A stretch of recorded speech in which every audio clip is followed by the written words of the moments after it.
moms and dads. Welcome back to Parenting from Z to A. This week's topic is being a positive role model for your kids. Positive role modeling is one of the biggest issues I address in almost every keynote or seminar I present.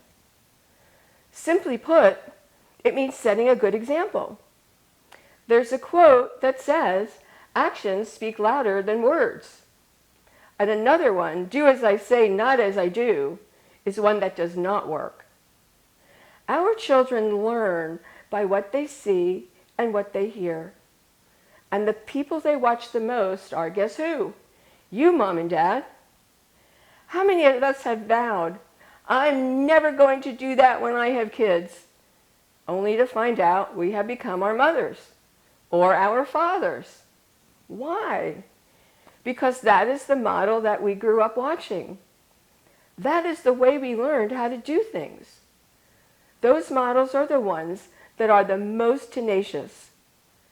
This places an enormous responsibility on us to set a good example so that our children will develop into the independent, responsible, moral, kind, considerate adults we are raising them to become. Now, that doesn't mean you have to be perfect in setting the example. No one is perfect. That is just as important a lesson to teach our children as any other. How do you handle an imperfection? How do you handle a mistake or a shortcoming? Do you admit mistakes? Do you learn from them and use the lessons in the future? When heartfelt, do you apologize? Teaching children that we all make mistakes and model ways to deal with them is a very important lesson to learn. In other words, everything we do provides lessons for our children. They won't grow up to be clones, thank goodness, but they will grow up with the lessons we have taught them. Some of them are obvious. For instance, we teach kids to wear seatbelts, recycle, not to drink and drive, don't do drugs, and so on and so on. I had a girl in my office who mentioned to her parents that her father had been drinking at home and then took her to a movie. The father's comment was that he only had a couple of beers and he was fine to drive. So I asked him if that will be an acceptable response to hear from his daughter when she becomes a driver. You know what his response was? Ouch. Then there was a family who brought their teenager son in because he had been caught drinking and smoking pot. He was extremely angry with his parents and shouted at his mother, "What about the joint I found in the car with your lipstick?" To his father he yelled, "And what about the case of beer you drink on the weekends?" He said, "There's no hope for me. I have drinking and drugging in my genes." Now, should parents not be allowed to drink? Of course not. But choosing to be responsible drinkers and setting a good example is crucial to teaching our children what to do, how to do it, when to do it, and what not to do. Now let's look at some of the role modeling lessons that may not be so obvious.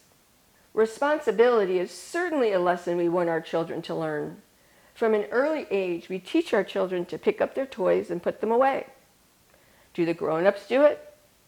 I worked with a family whose father would leave his shoes and socks in the middle of the family room, but would be all over his son if he did the same thing. The father's reasoning? He was an adult and allowed to do whatever he wanted, and he was absolutely right. There are many things that adults can do that children are simply not permitted to do. But do we want to teach our children to be irresponsible and not considerate of others? I think not. Your future daughter or son-in-law may not appreciate it. One day, I was grocery shopping with my young son. I put a can of peas in the cart, and at the end of the aisle, sure enough, I found another brand on sale. So I switched the cans until Alex exclaimed, "Mommy, that's not where that can of peas goes." Now, I had a few ways I could have handled this. I could have explained I was in a hurry, or the stock boy's job was to put things back away. I could have turned around and returned them to the shelf. I did the next best thing. I agreed that, in fact, the peas should go back where they belonged, and asked him to do me a favor and return them. He was more than happy to oblige. We tell our children to speak politely and respectfully. Do they hear this in your home? I work with families where parents are very nasty and disrespectful to each other, cursing and putting each other down on a regular basis. This is the example children are learning for future relationships.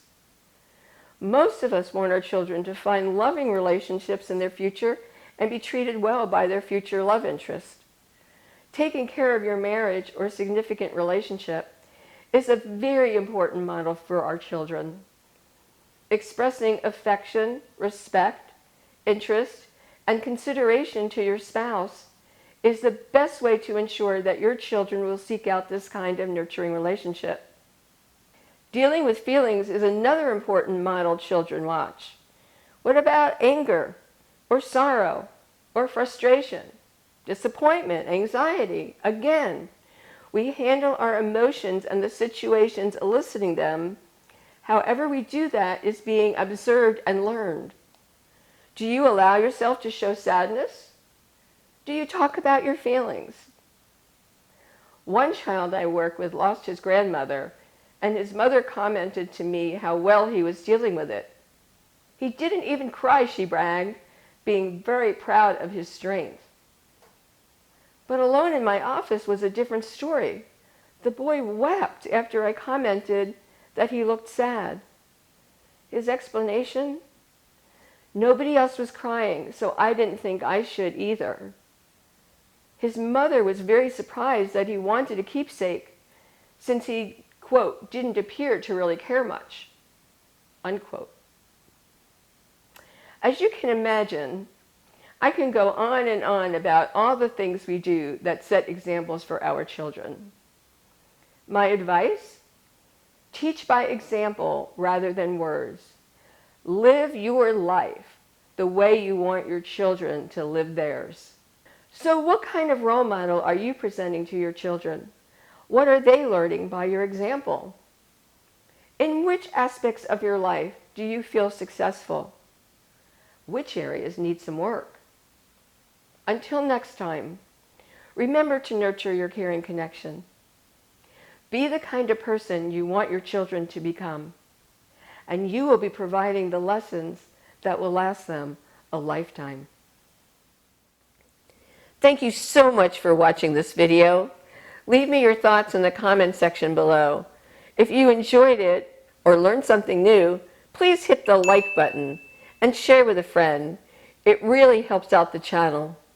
For more videos and tips for parenting toddlers, teens, and in-betweens, be sure to check out our other content and consider becoming a subscriber and ring that bell if you'd like to be notified of our videos. For affirmations, announcements, and conversations to have with your kids, follow me on Twitter at ParentingZ2A. And if you'd like to join a community of supportive parents looking to be their best just like you, come and join our Facebook community. Link in the description below. I'm Dr. Vicki. Until next time, enjoy your kids.